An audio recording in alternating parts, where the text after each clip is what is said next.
I shave my loves. How my honey buns doing today? This is your girl, Empress Goddess, the Georgia Peach with the sweet meat. I'm coming to you today with a little bit of this Jordan Maxwell,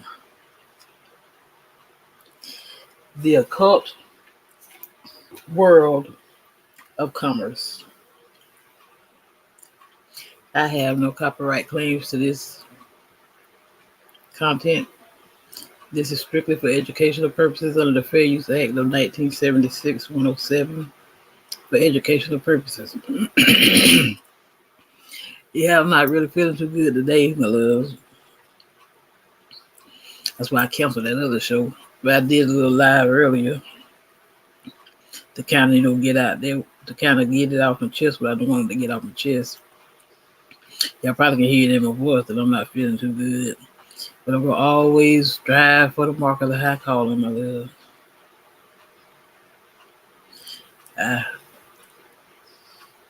I stay obedient to the Most High. I try to take me a day off, but I just can't.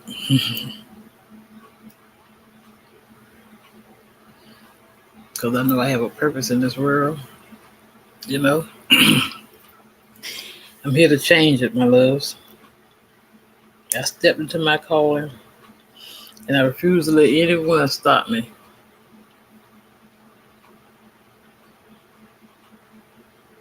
I walk and talk with the Most High. I go within. I stay prayed up.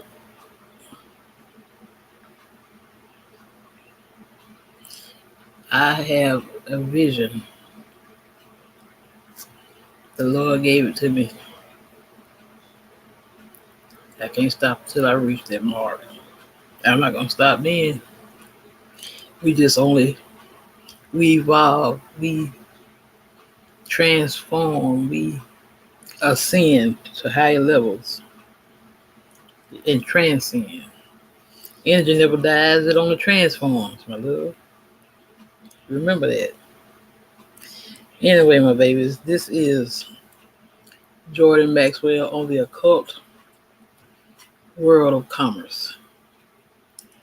Jordan Maxwell continues as a prominent researcher and independent scholar in the field of occult religious philosophy. His interest in these subjects began as far back as 1959. He served for 3.5 years as the religion editor of Truth Seekers magazine, America's oldest free thought journal since 1873. His work exploring the hidden foundations of Western religions and secret societies create enthusiastic response from the audiences around the world. He has conducted dozens of intensive seminars, hosted his own radio talk shows, guested on more than 600 radio shows, and written, produced, and appeared in numerous television shows and documentaries, including 3 2-hour specials for the CBS TV network, as well as the internationally acclaimed 5-part Ancient Mystery series, all devoted to understanding ancient religions and their pervasive influence on world affairs today. Considering the rapidly moving events of today and the very real part hidden religious agendas play in our modern war-torn world, he felt, because he's deceased now, he felt that these controversial subjects are not only interesting to explore, but too important to ignore. Ashe. His extraordinary presentations included documents and photographs seldom seen elsewhere. Now, my loves, his interests were astrotheology, sexual symbolisms in world religions, foundations of modern day religion, secret societies and toxic religion, world mysteries, ancient and modern, ancient symbols and occult emblems, ancient sciences and technology, hidden Bible teachings and mysteries, the sun and the history of politics and religion, the story your church doesn't want you to know, secret societies and their influence on world events. Now, my loves, without further ado, I present the late great Jordan Maxwell, The Occult World of Commerce.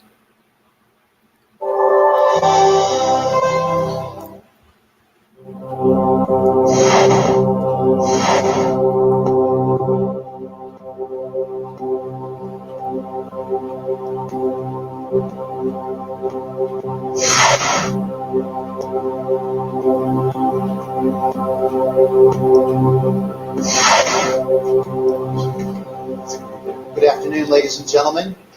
Thank you for being here at the 4th Annual ConspiracyCon 2004 Memorial Day weekend. Appreciate that you're here. Most of you were here this morning when I made a few announcements about how many of our presenters are. First of all, I want to thank you all for being here with us today. A lot of kind words have been said about me, but I want to clarify a few things. I'm not the world's foremost authority on anything. I never have been, I'm not now, nor will I ever be. I'm too smart for that. Because I know how much I don't know. And I'm learning every day that I live, the world keeps opening up larger and larger. And I started this escapade back in 1959. I started talking to audiences in 1962 about secret societies, the New World Order, occultism, and it was in 1966 that Anthony J. Hilder produced his first record set with Myron Fagan on Illuminati. And it was Anthony J. Hilder and Myron Fagan who introduced into American society the idea of secret societies and the Illuminati. So when you hear the concept being discussed by anyone of secret societies, and especially that word Illuminati, remember it was Anthony J. Hilder who introduced it, and the man who talked about it, Anthony actually produced the records, and it was Myron Fagan, a very important man that you need to know about, who's no longer with us. Myron Fagan was the man who introduced the idea of the Illuminati. As I said, I was talking about these subjects back in 1962, before most of the people who now talk about it were even still in school. So consequently, I've looked at many different areas of conspiracy since that time. And I'm appalled at what I see happening in this country today. We are told that America is the land of laws, a nation built on laws. Yeah. In point of fact, nothing could be further from the truth. That's right. America is run by people who are lawless. We have no law in America, and understand that. The law is whatever the powers that be in power happen to say it is today. Whatever they say it is, that's what the law is today. And it may change tomorrow. So what you need to understand is this is not a nation of laws, it's a nation of lawlessness. Somewhere along the line, we're going to be dealt with by that universal God force because of what we have allowed to happen in our country. Now, in relation to the subject today, which is the occult world of commerce, let me give you a couple of examples of, I think, where you need to start thinking. If you are going to send a box through the mail and you need to wrap it with some rope, you go out in the garage and you find some rope and tie up the box, and that should be sufficient to do the mailing. But if you're going to take that rope out to the edge of a 10-story... Yeah, it really wasn't feeling too good, you know. I have diabetes, and it kind of started messing with me a little bit, especially when I get a lot on my chest, you know. So I have to get things off the chest and start. So blood sugar bothering me. I know you kind of hear it in my voice. I probably don't sound like I usually sound, but I have to. As I say, I have to be obedient,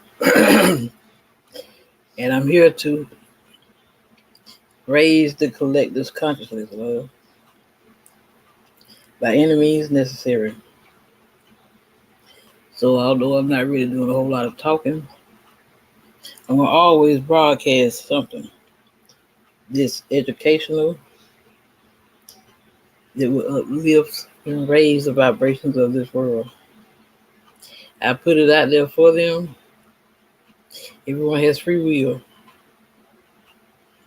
I do not try to push my beliefs on anyone. I'm just divinely guided and obedient to the Most High. So, as I say, I do my job. It's up to those who want the knowledge to get it. Some people don't want to see. Some people don't want to see the truth. They rather stay blind and stuck in the matrix. But I'm a truth bringer. I speak truth because I am the truth. I say this all the time. So without further ado, my loves, we're gonna keep on with this.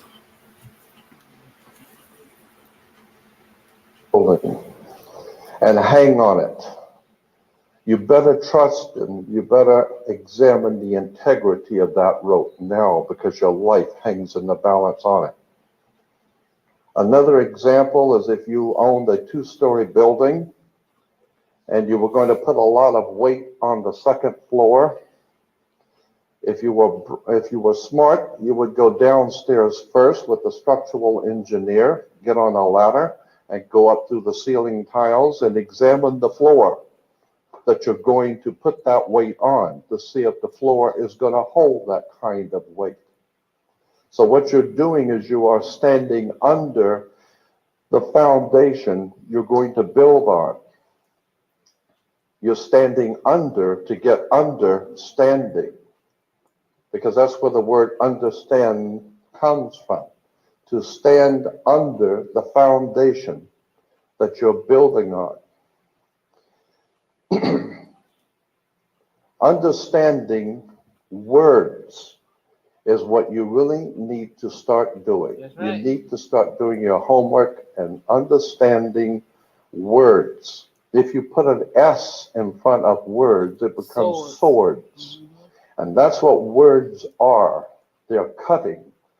They can cause you great trouble. Humans are word control creatures. So we need to establish what words mean. Again, when we talk about law, there's a Roman maximum in law that says, for he that would be deceived, let him. Simply meaning, if you are so ignorant as to be deceived, then that's your business. That's your problem. So you need to do your homework and find out what words mean, especially in relation to law and government. Because there is a whole world of occultism that is operating today throughout the world. I wouldn't mind seeing a picture of you use certain words, and when those words are used in a court, they don't mean the same thing at all. From me? Understanding law and the words of law, there are two things that this planet has: water and earth, water and land. Consequently, there are two kinds of law: the law of the land and the law of water. You've heard the term law of the land, but in point of fact, that's precisely what this word means, law of the land, because it is the people who live on land. And that is opposed to something else called the law of the high seas, or the law of water. You need to understand the difference. The law of the land is the law of the culture that lives on the land. And so consequently, the law of the land is different in every country. You can do things in America you can't do in Russia. You can do things in Africa you can't do in England. So the law of the land is the law of the culture that lives on that particular land. However, there is a higher law that dominates the entire world. It's called the law of the water, or the law of the high seas. The law of water is referred to as the law of money. It doesn't matter what color you are, where you're from, or where you live. Money is money. And anytime you're doing banking or I ain't never seen using you on money, there, you know. you are now under the law of water, maritime You know, admiralty. I be, you know, I be over here If you grinding, go trying to back get my, in history, in trying to ancient get my history, where all platform, of you this know, began, elevated. back in the land of Canaan, You know, I shoot in you there and I try probably to have holler heard at in the every, you Bible, know, the land people of that Canaan. support me. I try to The shoot by and Canaanites were support them every Phoenician, chance I get. But Phoenician you know, once you bloodline. And start in trying the to get ancient your Phoenician language, Cana meant your channel and merchant everything situated, I banker. really don't have time. The But very I do word drop in when I merchant can. comes from mer, M-E-R, for the sea, for water. As a mermaid, we have You want me to merchant. drop the link down for you? Merchant bankers. Let me give you an example of the difference between the law of water and the law of the land. The law of water, as I said, is a law of banking, money, as opposed to the law of the custom of the people or the law of the land. The Statue of Liberty must be put in water. It could not be put on American land as such. It had to be put in a harbor because it's not the Statue of Freedom. It's a Statue of Liberty. Liberty is what a sailor gets when he pulls into port on ship. He gets liberty. He's not free. So America is not the land of the free and the home of the brave. We're not free or brave, period. We're not free. This is not a free country. Okay. Now let me give you an example of how this law of the water works. Why is it that you have to go to court? People are always concerned about going to court. You go to court because you play basketball and tennis on a court. How do you play tennis on a court? You play with a racket. Why? That's what it is. It's a racket. And make no mistake, they do not pick words by chance. These words are very serious. They do not use words in terms with no avail. These words are very important. You have to listen to when the you words, go into baby. a court, what's the idea of going to court? It's a game, like basketball. The whole idea in a court is to put the ball back in the other guy's court. One team gets up and they throw the ball over to that team of lawyers. That team gets up and throws the ball back into their court. And consequently, it's a ball game. And the judge is wearing a black robe, so he is the referee. The judge is the referee. You can see me? Can you see me? He should get paid anyway. So he couldn't care. My shirt say proper education. How you doing? Peace. My shirt say proper education. You see my shirt? I see. Always corrects errors. Proper. So how you doing?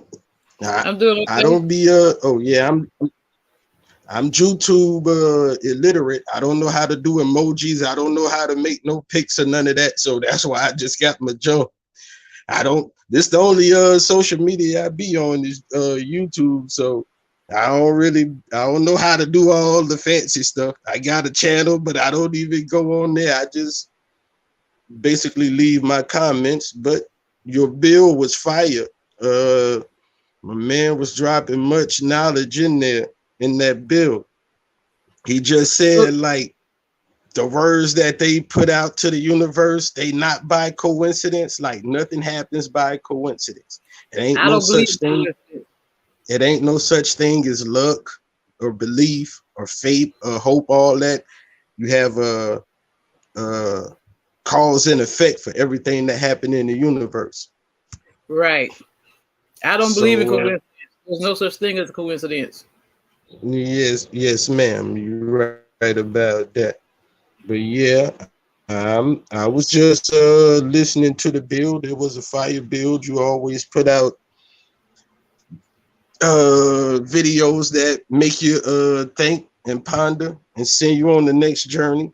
So I appreciate that. That's why I always say, please educate all children every day. We are all children, no matter your age. We are all children.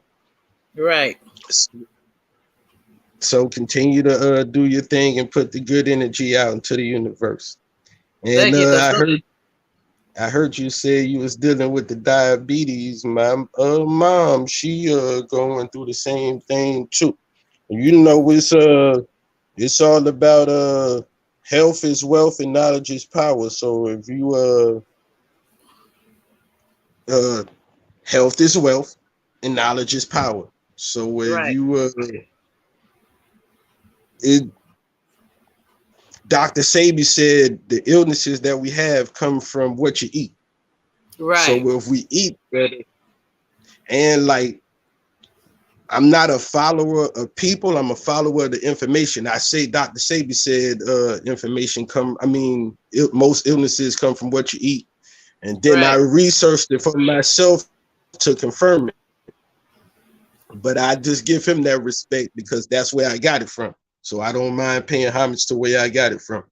But that makes a lot of sense. Like the better your heat. I like to say we should eat to live and not live to eat. You know what I'm saying? Sure, you just My father used to say that all the time. He said, so he said you're supposed to eat to live but not live to eat. But he said, but some people just live to eat. people just live to eat. And I was like that at one time too. Like I could have eat a lot of food. I was one of them people like, oh man, let me get the big plate of food and then let me get seconds and all of that. Not saying that I don't still have some days where I eat a lot, but some days I just like I might eat a meal in the morning and then a good meal in the afternoon. And it'd be like 2 meals for me, you know, and then I might have a little snack, but I ain't overindulging in the food like I used to. So I But noticed it. I noticed the same thing with me. I used to like to eat a lot of snacks at night because I like to smoke weed. I used to eat a lot of junk food, at night. But now it's like I don't eat like that no more at night. And see, I've also changed my diet. I like to eat more salads, more vegetables. I've kind of backing away from all that meat. I eat like maybe some chicken or some fish or something like that or seafood. But I really haven't been because to tell you the truth, it don't taste like it used to taste when we were growing up. Food doesn't taste like. It's just. I guess because they're injecting all this with all that mess they injecting this damn food and stuff with now. It's just back then, if you notice, the older people live longer. And they ate everything, they ate and anything, but they still yeah, help and live longer. But that's because they grow. See, my father had a garden. He grow sugar cane because I'm from a country girl. Cane, greens, stuff like that. And I pick sugar cane as brother, I ain't gonna cut your energy off, but I picked sugar cane as a kid. I know about the sugar cane sticks. I said I know about the sugar cane. I used to eat the sugar cane as a kid too. I'm a country boy. I'm from South Carolina, so I'm a country boy too. I know about the sugar cane. well, I'm a Georgia girl because I always say the Georgia peach with the sweet meat.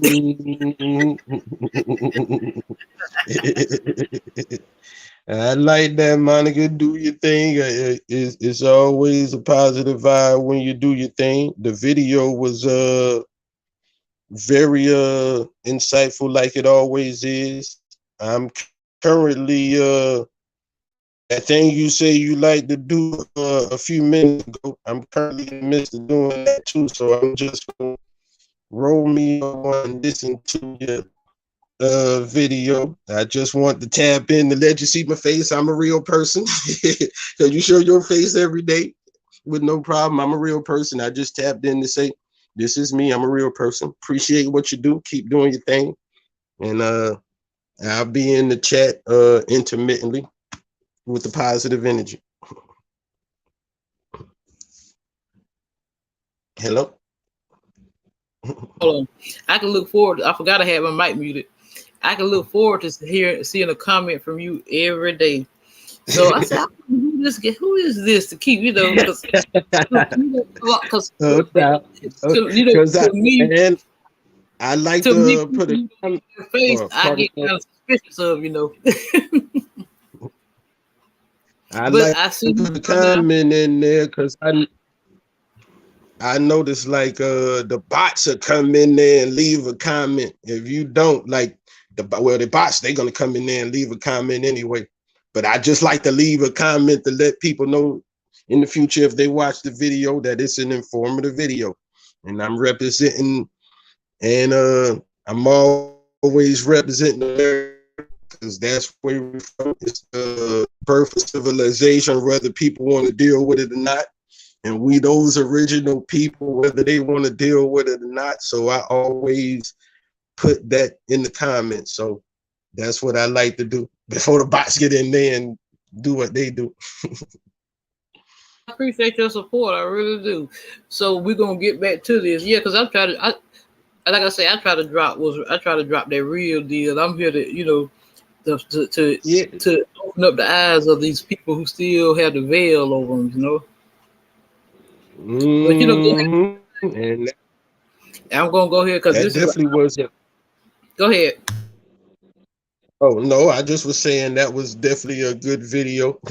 As soon as he started talking to, well, I don't, whatever this video is, he's definitely dropping a lot of gems. There's definitely a lot of gems in it. So I was just listening and picking up on the gems. You can always take something from anybody, regardless of where it come from. Like I say, follow the information and not the people. Follow, and you can connect the dots. I like to follow the information and not people because it helps me connect the dots. So I'm gonna fall back and let you do what you do. Have a blessed day, Georgia Peach. All right, love. Thank you for coming up so I can see your face. Now we're gonna get back to it because I'm gonna Yeah. always drop gems over here, baby. Right. Do You your wear thug as a referee, and that's how he wears a Thank you. black robe. Yes. And that's another interesting subject we can get into later. But the judge is a referee between two teams. The judge, we are told, rules from the bench. The word bench in Latin is a bank. Therefore, the judge rules for the bank. Where do you find banks? You find banks on both sides of a river. They're called river banks. And what does a river bank do? It directs the flow of the current. See, the juice. Consequently, your money is current, see, because it's the flow, the cash flow. Wow, that's deep. And to give you an example of how this works, when a ship pulls into a harbor, all ships are referred to as female. Airships, rocket ships, sailing ships are always female. Why? There's a very good reason. Maritime Admiralty banking law says all ships are female because they're carrying items. They're carrying items for money, and so consequently they are under Maritime Admiralty law. Admiralty is where we get the word admiral, admiral of the Navy. Let me give you an example of how this works. When a ship pulls into harbor, it parks at the dock, and it ties off at the dock. The captain has to provide for the port authorities a certificate of manifest because yesterday the ship was not here, but this morning the ship pulled in, so it has manifested. So consequently, all the products, the $800 million worth of TVs or Toyotas, have manifested. So each one of those items coming off of that ship has come off of water.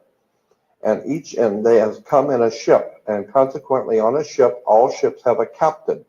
The word captain comes from a Latin word capital, money. So the captain represents the money that's on board the ship. And as I said, the captain has to present to the port authorities a certificate of manifest for each and every item. How much does it weigh? What color is it? How many doors does it have? Etc. And consequently, the captain presents a certificate of manifest. The ship is sitting in its berth. Wherever a ship sits when it docks is called its berth. She sits in her berth, berthing a ship. Consequently, All the items, as I said, coming off that ship represent money. They came in on water. They are maritime admiralty product. And this is true all over the world. Now, when you were born, your mother's water broke. And when your mother's water broke, you came out. And this is why you have to have a birth certificate, because you are a maritime admiralty product under international. Yeah, I live in a seaport. Brunswick is a seaport. Brunswick, Savannah, Jacksonville. We have longshoremen. Longshoremen is a big thing here. I used to work over on the port. The car, we get car ships and stuff here. Jacksonville, they get they get cars, and they get they must get container ships down there in Jacksonville. And but yeah, we like the three major ports on this down here in the South Georgia: Brunswick, Savannah, and Jacksonville.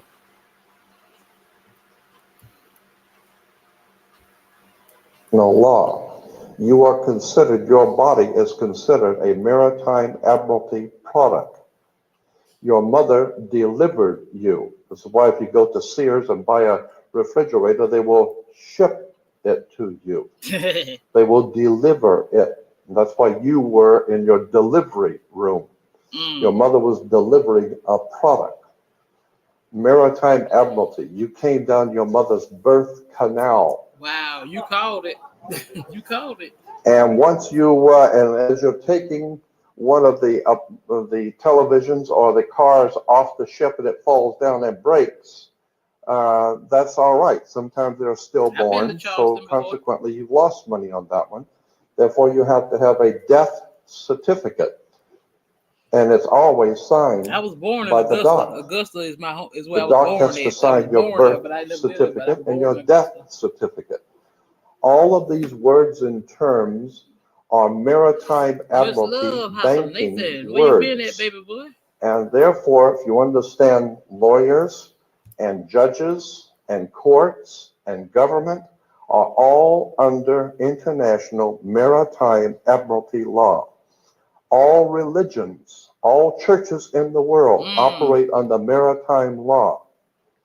This is why all churches are divided into denominations, like 20s and 50s and 100s. Wow. Serious. This is why they're called denominations. You see what I'm talking about? See, every day we here on this earth, we learn something new. See, each one teach one. See what I'm saying? And like I say, I don't know everything. I say that all the time. I don't know everything. I know a lot, but I love knowledge.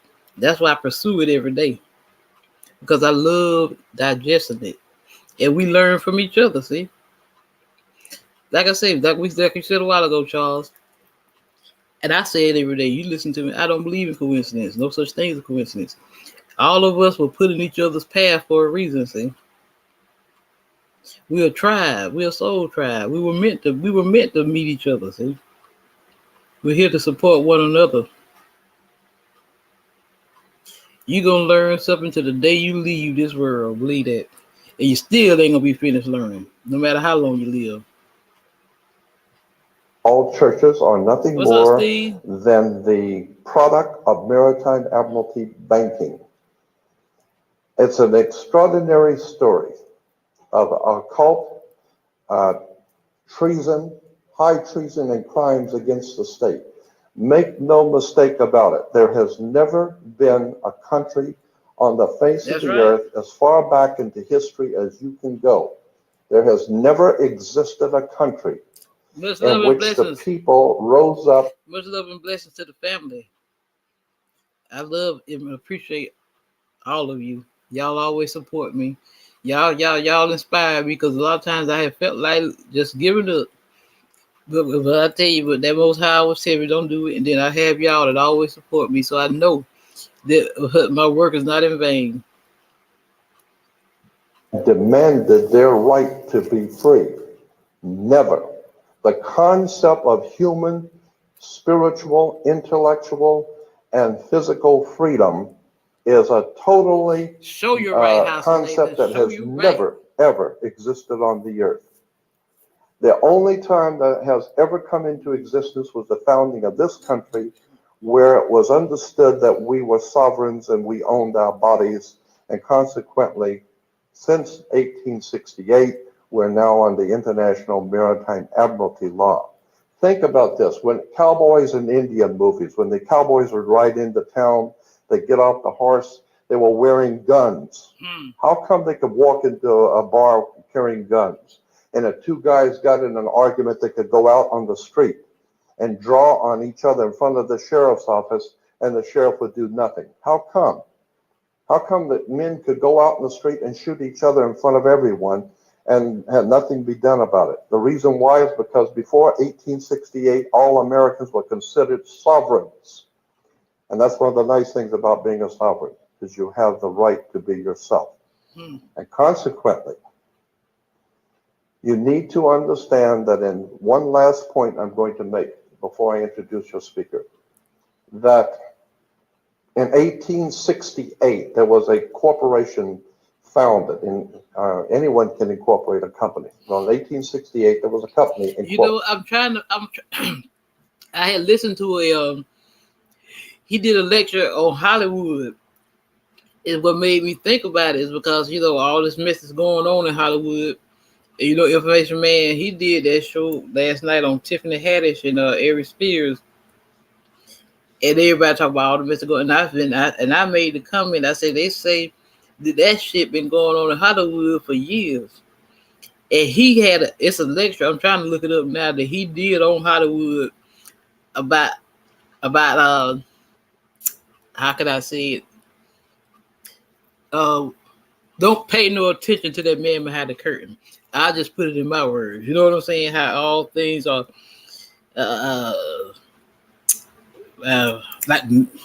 I can't think of it. Y'all know what I'm trying to say. Illusions. That's it. Illusions. And in that particular company, the founders of that company they referred to it as the United States Corporation. And they stipulated that anybody who would be a member of that corporation or work for that corporation would be called not an employee, but a citizen. So today, if you are asked, are you a citizen of the United States? What you think you're being asked is, are you lawfully in this country to do business? That's not lawfully what's being asked. They didn't ask if you're in America lawfully. They ask you a specific question. Are you, of your own volition, out of your own mouth, testifying that you are a citizen of the United States? Because in that way, citizen of the United States means you are an employee of a foreign corporation operating on international maritime law. So today, the president of the United States is the president of a privately owned company. The company is called United States. And the word president is always a word that is used in corporate law. Banks have presidents. All companies have presidents. So there's a corporation called United States, privately owned, and it has a president. President Bush is not the president of America. President Bush is the president of a privately owned company. Privately owned, out of England. And you need to understand words and terms. Because I believe that there is a divine presence in the universe that men call God. And one day that divine presence is going to move on the earth, and we're going to see freedom come back to this world. And when it does, you're going to need to understand words and terms and how they have been used to trick you. And that's the speech that today I'm introducing Jason Whitney to give you some ideas about how these words have been used to enslave you. And with that, I'd like to introduce my friend, Jason Whitney.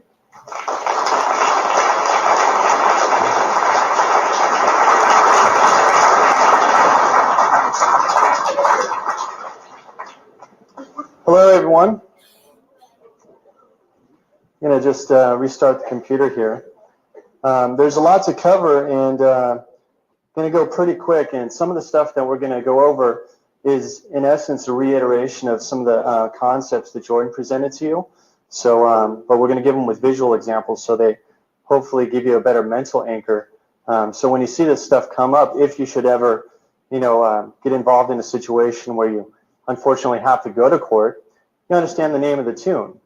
And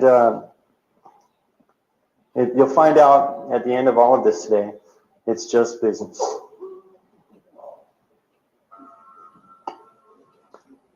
I was first introduced to Jordan Maxwell approximately 3.5 years ago. I was up late at night, and it was about 3 o'clock in the morning when my girlfriend had said, "Hey, you got to listen to this guy."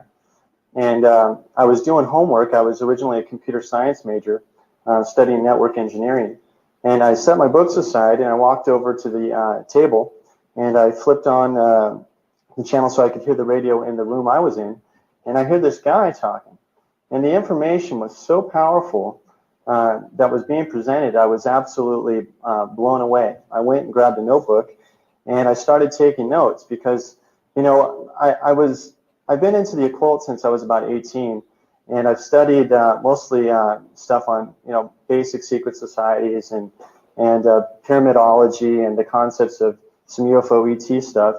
But what Jordan presented on that radio show put the entire world system, whether it be religion, banking, or politics, or UFOs and aliens, and the concept of, you know, the alien ant farm, which is Earth, all into a construct that I could basically see with open eyes, kind of like the Matrix revelation. And, you know, if it wasn't for Jordan, in any capacity, I wouldn't be here today. And certainly,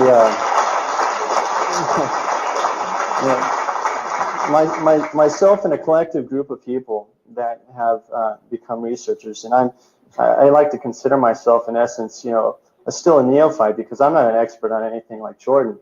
However, so many researchers that we have come into contact with have been facilitated into this particular paradigm as a result of Jordan's research. And like I said, in my particular opinion, Jordan is truly the godfather of occultism. So I'll just wait for this machine to boot up here so I can get to the good stuff. My presentation in part's predicated upon the images, but anyways, the world of admiralty that we're going to talk about today it's a concept and it's a philosophy. What the system, Jordan explained that there's two kinds of law in the world. There's civil law and there's the law of water and money. Well, we have our common law system where collective groups of people come together and they agree to follow particular behavioral patterns. However, the banking system, or the banksters or gangsters or whatever you want to call them, have collectively, through thousands of years, have set up a situation where they can... Yeah, I remember when they used to have the common law, what they call common law marriage and all that stuff. Manipulate people to superimpose a legal system that is not based entirely on law, it's based on commerce. And so this artificial let's pretend construct has basically been superimposed over our law of our land. And as we'll get into it, I'll explain that, or I'll try to demonstrate further that we are not operating in a common law system anymore, although the common law is still here, and we need to understand. Family, y'all better believe this shit finna get deep. How to access it and how to use it to our advantage. But most people, unfortunately, are so ignorant of what the law is, or what the codes are, or what the statutes actually say, and how they particularly apply to them. They just are used to functioning in a consensus reality that, oh, well, you know, at 18 or 16, everyone gets a driver's license, and, you know, when I work, everyone fills out a 1040 IRS tax form, or because he said, or because your parents said, or because your parents were particularly indoctrinated in a system where everyone is functioning perpetually in this let's pretend game. So we're going to go over a couple things here really fast. This presentation, like I said earlier, it's dedicated entirely to Jordan Maxwell because this is his work, just reiterated in a new light with my own particular spice overlay. So thanks again, Jordan. So interestingly enough, this ship, or the ships of the high seas and commerce, if you get back to, you know, ancient Europe, the merchant vessels that transported goods and services and commodities and product to make money were called revenue cutters. Okay, just a term, not too significant. But the whole system is set up about one thing, money, because the banks the banks, through their politicians and legislational system, they set up a body of laws to further extract money, or set up a system that money is always flowing up. It's being extracted out of your bodies, out of your sweat equity, out of your labor. So the whole thing is based about one thing, commerce. Okay, Jordan said the ship, when a ship is pulled into a dock, it's docked. And we go back to what happens when a ship pulls into a dock. It has to present a manifest, a certificate of manifest. It's really simple. It's all about forms. Everyone ever see that movie Brazil? Okay, that's pretty much the system we're operating in today, if you take a closer look at it. So you have a certificate of manifest, and it just describes all the property that's on a ship. Ship sits in its berth, as Jordan mentioned earlier. There you go. The mother, and the system that we operate, if you understand Admiralty, it's a very esoteric system, because the banking has been operating longer than 6,000 years, probably longer than recorded history, longer than the Code of Hammurabi, etc. But the mother is a vessel, or all of us are vessels, because, and this is a philosophic esoteric point, but our bodies are a warehouse, and you live within the confines of your skin if you take the concept that you're a spiritual being. Okay, so it's an energy vessel. So the mother is a vessel delivering a product, swimming down the rivers of the birth canal, and it's delivered to the dock, or the dock door. And what is it? It's delivery of a human resource, because that's all we're considered, humans. We're human resources, and you get a birth certificate to vouch for that. It used to be that if a child was born in a common law society, collective society, they recorded in the Bible or some sort of official records, etc. But everything's about certifications, or a B/6, like in Brazil. So certificate of live birth, and we're talking about money. You're a human resource. So what is money? It's energy. That's all it is. The system is set up that it's the control and flow of energy from generally the bottom up, the basis of the foundation of the people, up into the hands of the bankers that further perpetuate and dictate more laws to further extract money. And we'll demonstrate this in just a moment. So battery is pretty much what we're considered. If anyone has seen The Matrix, our bodies are our vessel. It's where we store the energy. We eat food. Energy is transmuted from the sun. It goes up the food chain if you study biology, and the energy is stored in our fat cells. Well, take a look at this. A nursery, in essence, if we're talking of the world of Admiralty and the ship pulling into the dock and getting to port, coming into port, and we're getting all this paperwork, and it's all about money. The nursery is an energy farm, or a monetary farm. It's a production house, kind of like the Matrix, So we're going to go into some definitions from the Law Dictionary, what these terms mean. Jordan says we need to take a look at words, because we're word-controlled people, right? And I'm not making any of this up. If you look in Valentin's Law Dictionary, a human being is a monster. So that's what, when you walk into court, this is how they're looking at you. So you want to get your constitutional rights. You want your liberties, not your freedom, but you want civil liberties. Well, they're working with this guy. How does that apply to you? So let's take a look at what monster says. A monster is a human being by birth, but in some part resembling a lower animal. A monster hath no inherent blood, and cannot be the heir to any land, albeit it be brought forth in marriage. Okay, so what are we talking about here? Are we talking about a human being, which is in the law of Admiralty or the law of banking? We're talking about a let's pretend game. Limited liability, no one taking responsibility for their actions. That's why we live in a corporate fascist system where everyone wants to incorporate and not take responsibility for what's going on. And this guy over here, the real you that's aware and functions in like a state of common law, where it takes personal responsibility for everything he does, and will make his wrongs right and everything. This guy, it's on a piece of paper only. That's the certificate of live birth. That's the B/6. That's the let's pretend game. So if the construct that is law has two kinds of people. In fact, the spiritual being you won't find a spiritual being in the law dictionary, but you'll find the definition of a person. But peculiar enough, the definition of a person, they try to get you caught up with a natural person. But how do you define a word with its own word? That's a peculiarity in itself. So person includes a natural person, a firm, a co-partnership, or an association, or a limited liability company or corporation.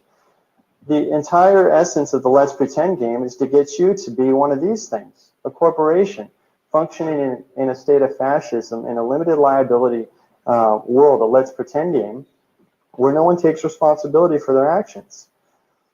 So we get into the construct of what the physical world versus the legal world is. You have the world of land, which they try to superimpose this matrix body over, of the world of admiralty. In the Constitution, which is predicated upon common law, we deal in the world of gold and silver. What happened to that, guys? Now we're dealing with Federal Reserve notes, which a note, by definition, is evidence of a debt. And anyone heard of national debt? Or how about income tax? All income tax does is go to pay national debt. It doesn't pay the streets. It goes to pay the national debt with the Federal Reserve. And the Federal Reserve came into act in 1913. And that's a whole story in itself. And the taxes that are generated as a result of using Federal Reserve notes, who collects that? The IRS. When were they started? The same year as the Federal Reserve, 1913. But guess where the IRS is based out of, guys? Puerto Rico. It's not even an agency of the United States government. That's a whole story in itself. So we have consciousness over here in the physical realm, but the legal realm, it's completely devoid of consciousness. We have present or represented. You ever hear the term in court? You're represented, or you need an attorney to represent you, because we're playing in the let's pretend game over here. And we're dealing in the world of the physical. You have lawful. In the legal realm, in the world of statutes and codes, we have legal. And again, real versus fiction, substance versus reflection. We have the real thing, the real essence of substance, or we have the thing named. We also have the creditor, or we have a debtor, a lender or a borrower, object versus symbol, a physical body, or a paper certificate, such as a birth certificate. So, in essence, who you really are considered to be legally is a fiction, a concept or idea expressed as a name, a symbol that legally has no consciousness. It is a juristic person. It's in legis. It's a word written on a piece of paper. It's not you. You see, when we're dealing in real law, when there was a controversy between people in society, in like a tribe or a community, if there was a problem, it was, someone would come up to the elders in society, and they would bring you before a committee, and they would hash it out, but before a committee of like the Sanhedrin. If you take it back several thousand years in the Judaic cultures, they would take you before the Sanhedrin, and you'd have to give your testimony before the Sanhedrin. Each party testifies, right? So if you look at the word testify, it comes from the word testicle, because you have to hold the males, which were the ones that functioned in commerce. The women were excluded from that. They hold on to their testicles, and if someone's caught lying, what they were holding was what they would lose. That was one of the penalties. I'm not kidding. So otherwise, it's social and political ostracism, or they can't function in commerce. They become basically a persona non grata. They don't exist. They don't function in that society. They need to move to a new location. So if we're dealing in the world of reality, in the world of spirituality, minus the particular religious construct, the concept is you're having a union between a man and a woman, typically, and you're having a union before your creator. before your, based on your belief system. And that's all the unification you need, whether it be before a priest or a rabbi or what have you. It is your particular contract, your covenant with the person that you love. But now we take a step forward into the world of the statute system or the codified system. We have the let's pretend game. Well, you need to get a marriage license. You have to ask for permission to do something you would normally do based on your own accord and before your creator force or your particular religious or philosophical belief system, whatever that allowed for. But now we need to ask for permission from the man if you can have this relationship. Why? Because the whole system at large is predicated on commerce. It's now been boiled down to a business relationship. And if you don't think so, I've heard Jordan say this a million times, the first person that you're not going to see is the Lord. You're going to see the attorney. Okay? And you're going to talk about who's getting what, and it becomes a matter of contract. So you have to get an application license to marry. So this is what we're operating in over here. We have a three-party marriage. Instead of just you and, your wife, I guess it could be a four-party marriage if you're still incorporating the spiritual dynamic of your creator force. But now you have your wife and your husband and the state. And if it's an application for a benefit or permission, that permission can be revoked or denied. And then you get into this, the construct of jurisdiction. The state, if they gave you anything, they can come in and take it away or tell you what to do and how to do it. And then you basically have to live and operate under the codes that are prescribed that dominate the application for the birth certificate, etc. So such things as application for the permission to travel freely, you got to get a driver's license. License, in essence, if you follow it, it's predicated on a system of business. Okay, I just thought that would be funny. Yeah, and the name is all caps, and we'll get into that stuff a little bit later. License is certificate or the document itself which gives permission, authority, or liberty given to or forbear in any act. So what we're talking about here is, anyone heard of just getting up on their own free will and accord and going somewhere because they just cared to do it? Or maybe it's a necessity, you need to go somewhere to get food and survive. You have an inherent system of rights that are bestowed upon you by the Creator, that predicated on natural law principles. What goes up must come down, etc. But again, the world of admiralty, or the guys that are considered are interested particularly in one thing, how to extract the wealth and power from the energy sources, which are the batteries that are you. Because all money in society nowadays is generated a result of your potential and what you put into the system. Because Federal Reserve notes, they have no value whatsoever. They're backed entirely on the full faith and credit of the U.S. population. So without you backing these things up, they have no value at all. So in order for you to use this money in society, you have to get up and work every day and put something into the system.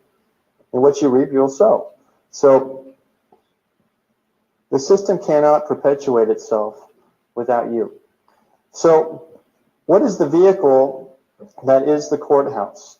Well, the courthouse is a very fascinating thing. It's a primary facility that I like to call them chop shops, meat grinders, or wood chippers. But these entities or institutions or systems are the primary method or modality, or one of the primary methods or modalities by which your sweat equity is extracted out of you on a consistent basis. Now, we take it from the ground up as something petty as parking tickets. Although parking tickets aren't particularly handled in court, they can be, and we'll talk about how you do that later. But parking tickets or traffic tickets, and traffic tickets and parking tickets are the #1 generators of indirect taxation or revenue in the state of California. Period. If you look at the numbers, you will be appalled. So check this out. You have a courthouse, Masonic Lodge. Looks kind of similar, right? Courthouse, Masonic Lodge. You have a courthouse, and you have a Masonic Lodge. I'm just leading you somewhere. Okay, you have a judge you know, the Honorable Smiley. And you have his gavel, right? What is this? A Masonic gavel. So what I'm trying to say, and I'm not going to get into a big Masonic presentation here, I'm just setting you up or to inspire you all to do a little investigation as to what the system that we're operating under today is founded upon. Who were the founders? Who were the founding fathers really? Were they a great bunch of guys, as we were told in our history classes? Or was there a greater plan? Was there a grand dynamic, the great work? What were they aiming to achieve? And if you do a little investigation, you'll find out that it's about one thing: business. So Judge Jordan mentioned earlier, judge rules from the bench, okay? This is the basic derivative. Bench in Latin, banc, and bank. And the judge is a banker. And if you look at the whole legal system, how it works today, it's based on banking entirely. Now, river directs the flow of currency. We're talking again the world of admiralty. It's about, money is often referred to as currency. And again, the court system is always after our currency. The courts are set up to regulate the flow of currency, and the entire court system as it operates today is a let's pretend game. And we'll take a look at this. The let's pretend game.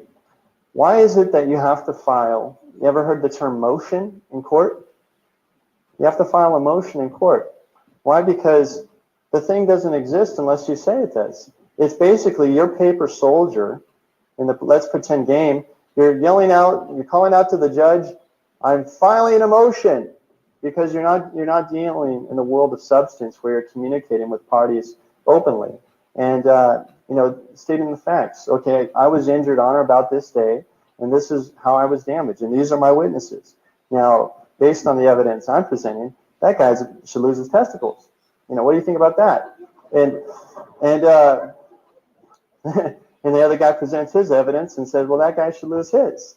So, and then the committee of the Sanhedrin, or your judge, or whatever your elected official that's directed to give the rule a law or balance the books, he makes the determination accordingly based on the evidence that's presented. But now we have a system of judges in our corrupt system that typically make up the laws that go along because they have a vested interest in the outcome of every court case. And I'm going to show you guys some things that's going to get the wheels turning for you. So you guys ever heard the term circuit court? Circuit court, circuit courts, energy, battery, money, banking, electricity, gross national product. It's all about energy. What happens, though, when you interrupt the flow of energy or the currency flow? You break the circuit, right? Or you get charged. Okay? You get charged. That guy's wearing a black robe like a judge, by the way. So anyways. Okay, but when you go to court, or when you go to court, you're charged with counts 1, 2, and 3. And the judge is a bank. But if you look at the etymology, the concept or the term counts 1, 2, and 3 are actually accounts. Why? Because the judge sits on the bench and he's a banker. It's all about the extraction of your sweat equity, and we're proceeding forward to why. Okay, what happens when you hire an attorney to represent you? Mr. Shyster here.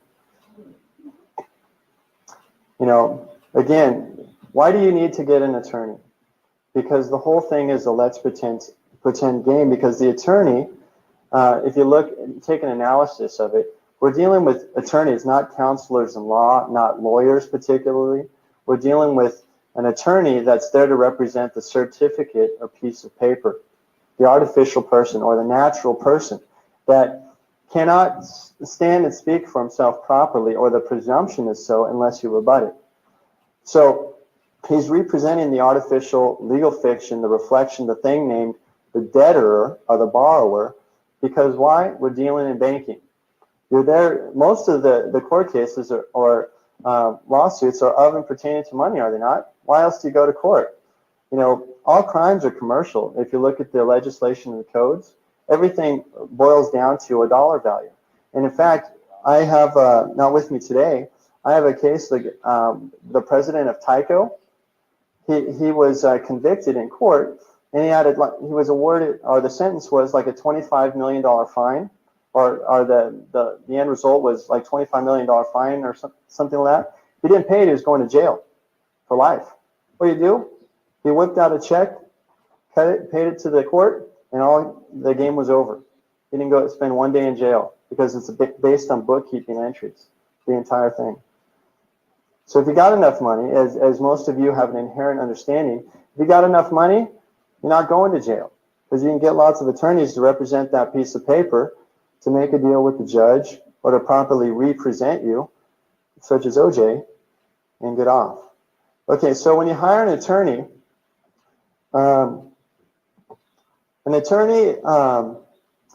let's take a look here. An attorney occupies a dual position, which implies a dual obligation, okay? His first duty is to the courts and next to his client. So as an officer of the court, in any circumstance, he yields to whatever the judge's direction is or his obligation to the Bar Association. Now, the Bar Association in itself is a whole other construct. You have local bar association, multiple constructs. You have local city, county, state, etc. But if you go to a website, it's called ordotempli.org, you'll find out that all bar associations hail from the Temple Bar, which is directed at the Inns of Court, that has a direct affiliation to the Ordo Templi Militaris, which is a Knights Templar organization. And that contract, that covenant to direct all bar associations on the planet is issued through what's called a letters patent. And you guys can look up that term later, but it's a contract that's set up based on the Knights Templar. Who are those guys? Those guys are the guys that founded what's known today as our modern banking system. So, in any regard, with respect to the court, if you hire an attorney, you're called a ward of the court. You ever hear that? As an operation of law, if you hire an attorney, you're considered a ward of the court. But if you look up the definition of ward of the court, it's infants or persons of unsound mind. So how many of you guys hired an attorney and said, geez, what an idiot I was to get this guy? So if your attorney was an officer of the court and his first duty was the judge and he's given him the secret handshake or the little sign, a little lapel pen shake, whatever the deal was with the judge, based on his payout or whatever the situation may have been, if you're convicted as a result of a lack of performance or conspiracy, you're going to prison or jail, or you'd be placed in a cell. Okay? A cell. But however, again, remember the concept. The whole court system, our whole monetary system, is based on ancient esoteric principles. Your body's energy, it's a vessel. Your body's a vessel. You have blood vessels, etc. And you're traveling on the seas of commerce. Not really, because we're on land, but they superimpose the world of admiralty on us. And anyone can verify this because the Navy has surveyed all the land in the continental United States. And there's brass cap high water marks in all the local towns and counties. So they've, in a let's pretend game, they said we're underwater right now. That's why they have jurisdiction of admiralty. And it's, unless you rebut that presumption of jurisdiction or the admiralty realm, it shall reign supreme.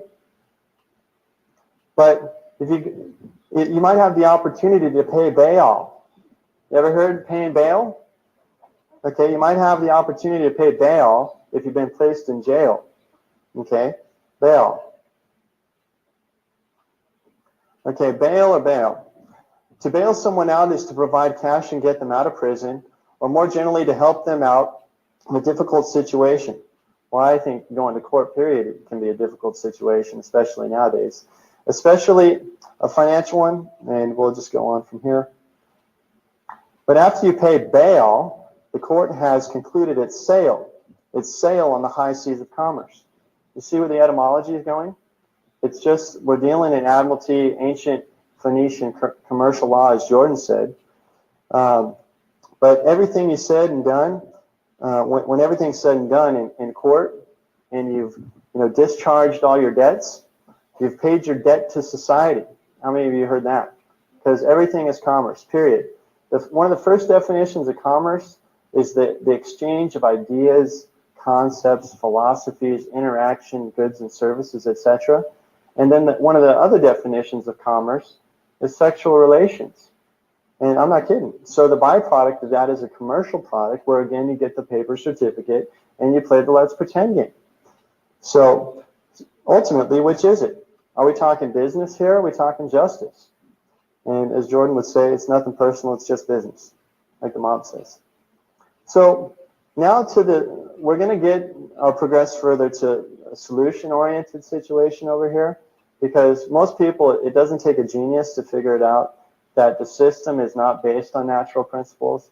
It's not based on a win-win situation, that there's harmony in the universe and everyone goes home and they have enough money in their pocket, etc. But where does all the money go? Marvin Breyer, and that's the man that found out. Marvin Breyer is an I don't want to say Bank of America employee, but he worked for one of their subsidiaries, and he's a COBOL programmer. And he's the guy that designed the foundational computer systems, or the code that transfers all money and etc. and balances the books at the end of each day.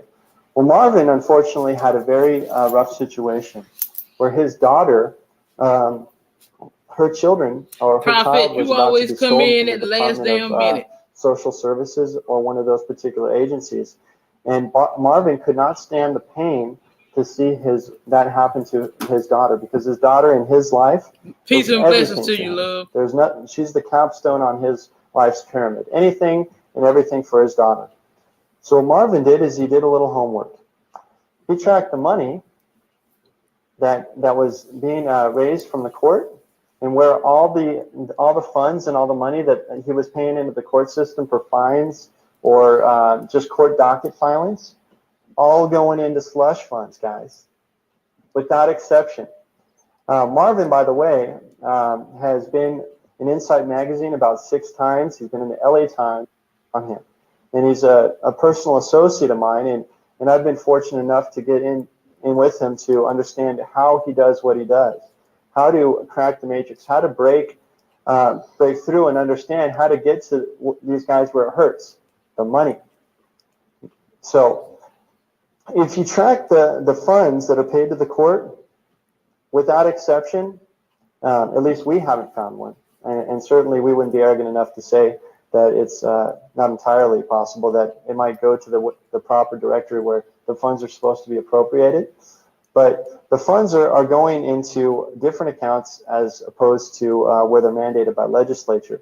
Instead, they go into private accounts associated with the Judges Association.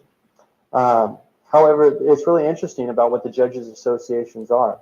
And you can look at any court system in America, namely, we like to particularly look at Los Angeles because a lot of us are originally from there. We've done a lot of investigation over there.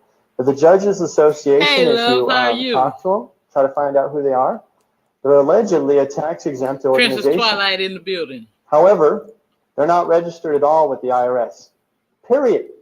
They fall under a 508 category. And I'm not a super huge tax guru, so I'm not going to get into the codifications. However, the IRS turns a complete blind eye to the fact that they haven't properly registered, but they're amassing tons of these funds. Okay, so, but you'll find out why. You go to tax court, or you go to court based on willful failure to file, or you're not paying. All based on money. Everything is about money. They say money rule the world. Your fair share, etc. Why you bring in proper legal love. Arguments or issues as a matter of law, all is well. And they throw you into the wood chipper. Why? Because they're all working in harmony together, in concert.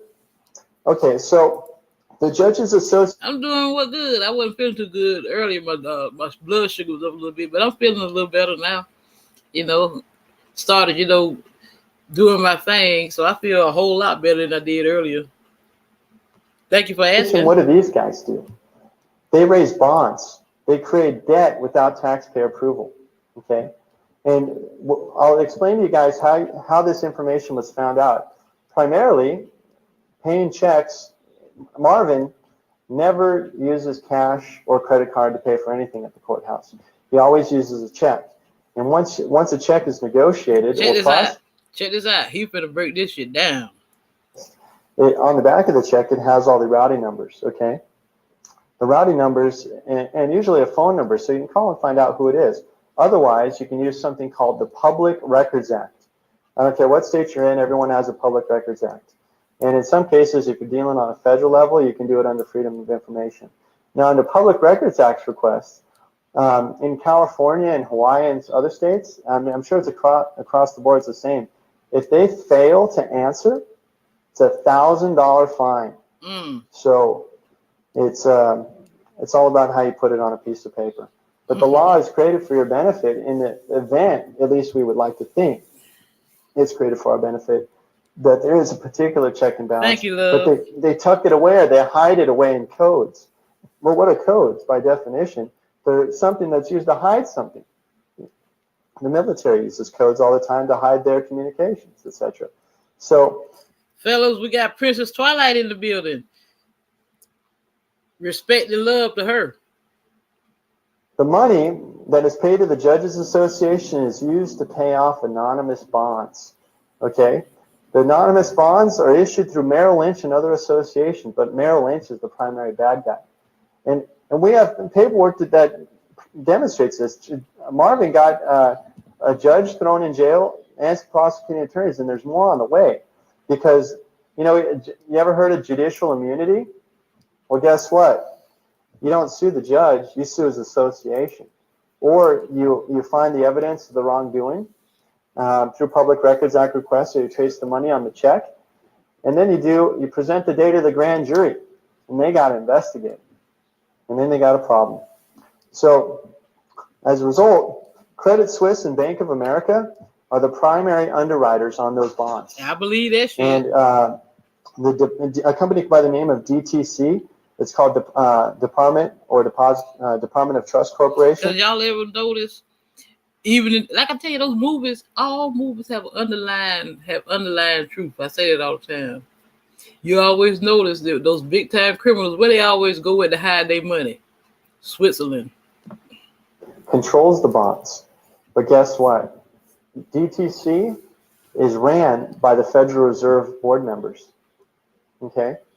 If you take a look at who's on the payroll, it's all a complex matrix and how do they want you to pay?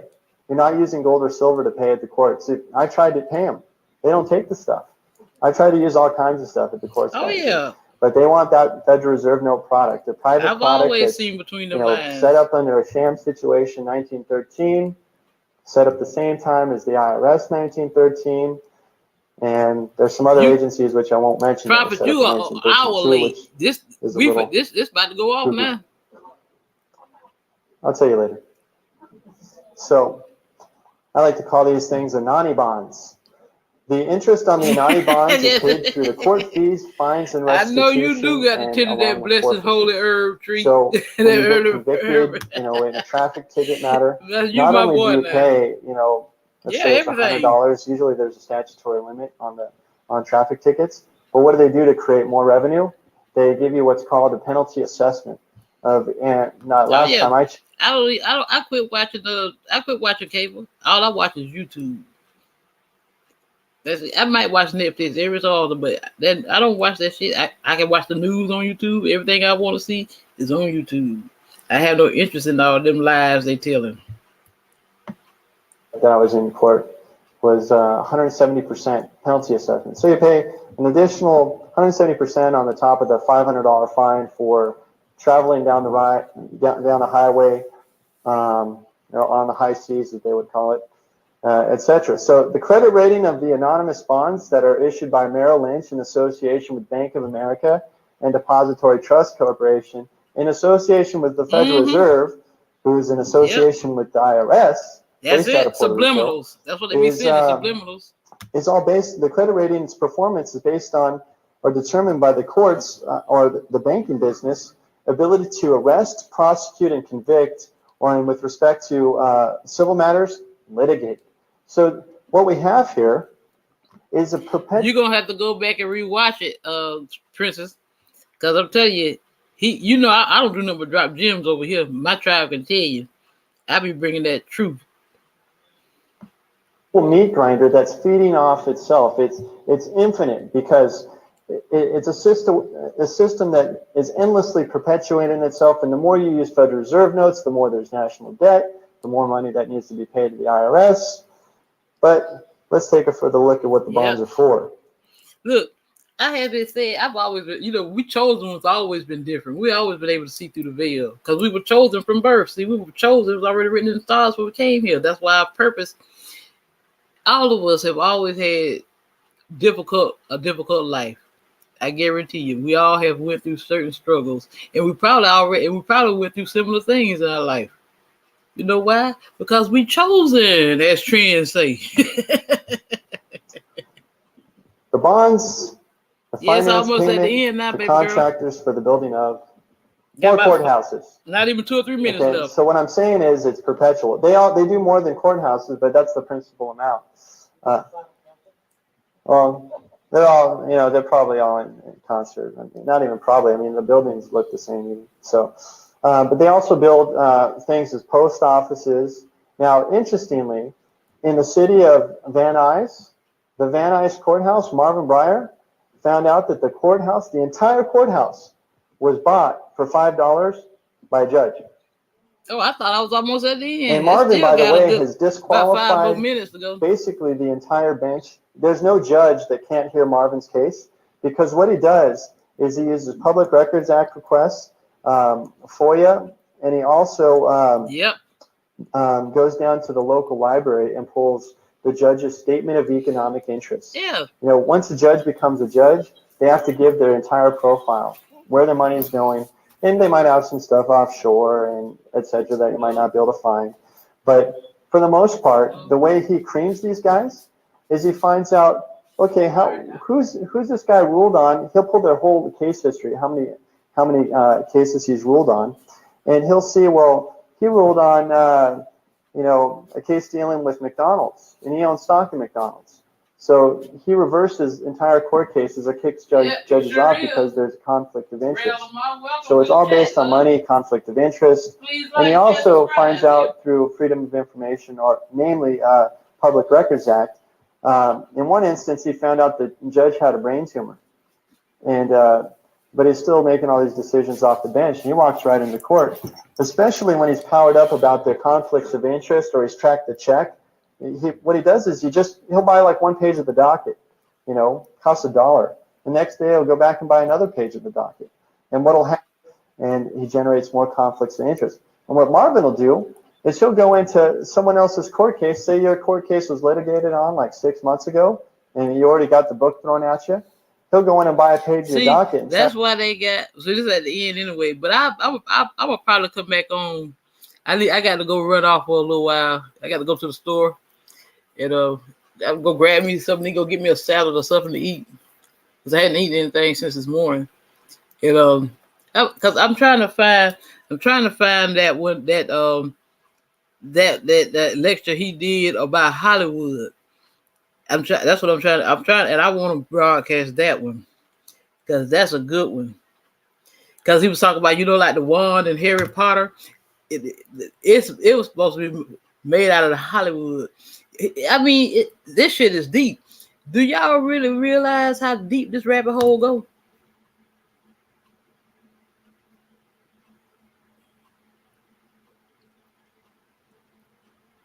Yes, listen, I dropped my address in that back chat here the other day. You didn't get it, did you? Yeah, I've been over there on your channel because I was looking for your behind yesterday. No, it's not low. It was up kind of high earlier, baby girl. And I took my insulin and stuff, and I ate me like some fruit. I ate me some orange. See, I've been on that fruit. I've been trying to eat more fruits and vegetables. I ate me, some fruit earlier, some oranges and apples and stuff. But I need to try to get something else on my stomach. But I want me a salad. See, I was just telling Charles, I've been getting away from all that meat and stuff. I crave more vegetables now. Vegetables and fruit. That's what I be wanting now. I'm gonna check out that video, Prophet. You know I gotta come over there and see your fine ass. My loves, let me get up here to this store. House of Nathan.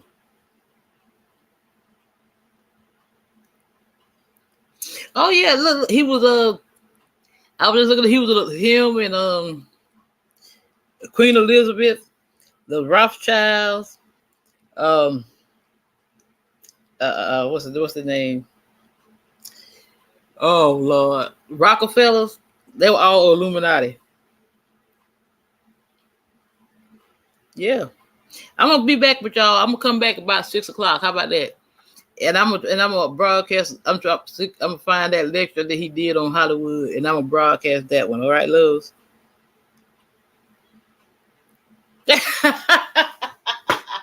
Well, how am I gonna get my bone if you don't send it? I guess I got to send you the money so you can send it to me. We'll talk about it, Prophet. We'll get. You need to shoot me an email. My email address is on my channel page there about my channel. Send me an email.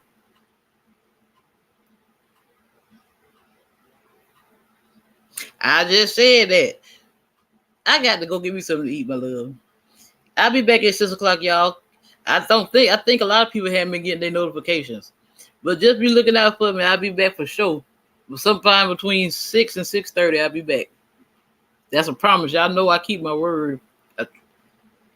Unless something really good come up. But I see in my book, word is bond. If your word ain't no good, you ain't no damn good. This is your girl, Empress Goddess, the Georgia Peach with the sweet meat. If you like my content, please like, share, subscribe. Drop your girl a comment down in the box below. I say, hit that big thumbs up button. It ain't gonna cost you nothing. It always go within, so you never go without.